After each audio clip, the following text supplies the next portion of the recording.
या न्यूज बुलेटिनचे सहप्रायोजक आहेत गोकुळ.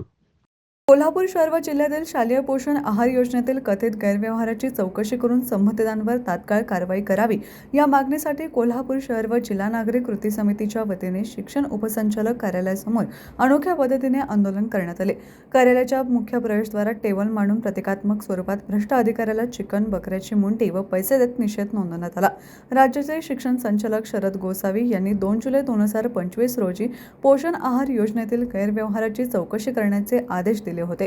मात्र त्यानंतर 6 महिने उलटूनही शिक्षण उपसंचालक कार्यालयाकडून कोणतीही ठोस कार्यवाही न झाल्याचा आरोप कृती समितीने केला. याबाबत वारंवार निवेदन देऊनही प्रशासनाकडून दखल घेतली जात नसल्याने आंदोलनाचा मार्ग स्वीकारावा लागल्याचं कार्यकर्त्यांनी सांगितलं.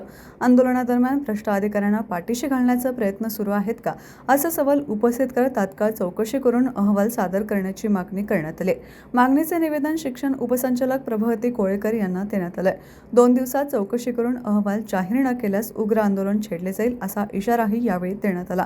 या आंदोलनात अशोक पवार, कॉम्रेड चंद्रकांत यादव, राजाभाऊ कोळेकर, कादरभाई मलबारी, लहुजी शिंदे, महेश जाधव, प्रकाश आमटे, राजाराम कांबळे, चंद्रकांत पाटील, सुधा सरनाईक, मयुरी सुतार, सुनीता पाटील, रेश्मा पवार, निशा भोसले, रोहिणी जाधव, चंद्रकांत सूर्यवंशी, अमित शिंदे आदी उपस्थित होते.